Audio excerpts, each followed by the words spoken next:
Salut, c'est Cédric et nous allons continuer avec le thème que nous avons entamé il y a de cela plusieurs semaines, qui est le thème de l'initiation. Alors avant d'aller plus loin, je ne sais pas si vous avez remarqué, mais nous avons un super gros changement sur la chaîne. Nous avons désormais un logo. Grand remerciement en direct à Paloma qui a travaillé sur ce logo et vous pourrez lui dire en commentaire ce que vous en pensez. Ça lui fera très plaisir. Dans cette vidéo, nous allons aborder une question très précise, c'est la question du temps. J'entends souvent « je n'ai pas le temps » lorsque je débute au piano. À la suite des deux premières vidéos, dont la première était sur où trouver des logiciels, où trouver des ressources en ligne, la seconde où trouver des logiciels, nous abordons aujourd'hui la question comment trouver du temps lorsqu'on veut progresser au piano, typiquement lorsqu'on débute. Dans cette vidéo, on ne va pas avoir des discours qui vont essayer de réduire pour dire voilà, si tu renonces à ça, si tu renonces à ci, alors tu pourras avoir plus de temps pour le piano. Et ce que je vais simplement vous montrer, c'est que juste en examinant votre quotidien, vous avez déjà le temps que vous dites ne pas avoir pour progresser au piano. Si ça vous intéresse, si ça vous intrigue, je vous encourage à rester jusqu'à la fin de la vidéo pour avoir la réponse.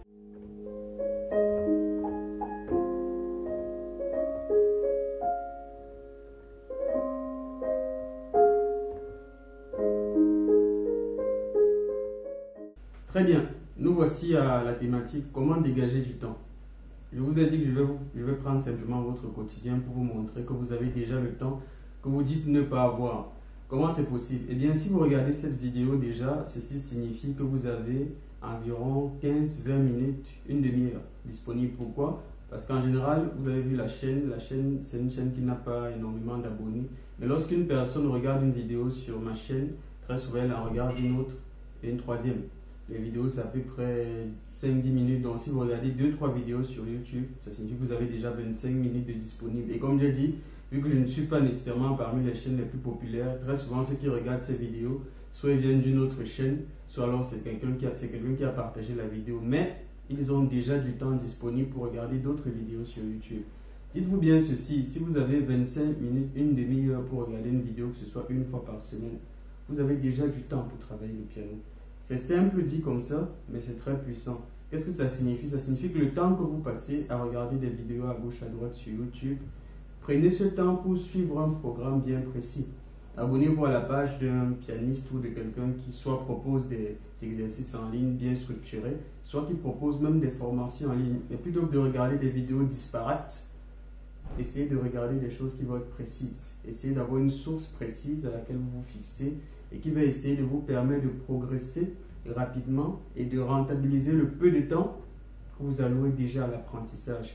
Donc, vous avez deux possibilités. Soit, comme j'ai dit, vous avez quelqu'un en ligne, soit aussi vous pouvez avoir un professeur à domicile.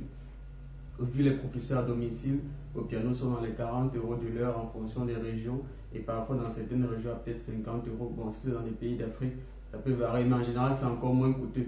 Donc, si vous avez 40 € par semaine, vous pouvez, avec 40 € par semaine, peut-être pas toutes les semaines, faire venir un professeur chez vous pour travailler des sessions.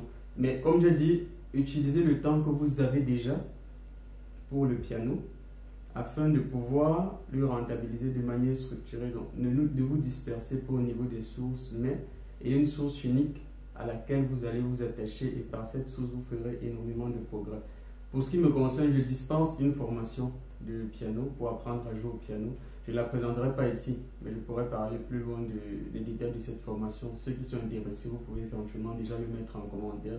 Mais plus loin, je vous donnerai les détails de la formation en ligne que je propose aussi aux personnes qui souhaitent apprendre à jouer du piano sans se voir consumer le peu de temps qu'ils ont déjà disponible. L'avantage d'une formation en ligne, c'est que vous n'avez pas besoin de vous déplacer. Parce qu'aujourd'hui, effectivement, on peut avoir une demi-heure, mais s'il faut se déplacer, il faut compter une demi-heure de plus, aller une demi-heure de plus, retour, ça fait déjà 1h30.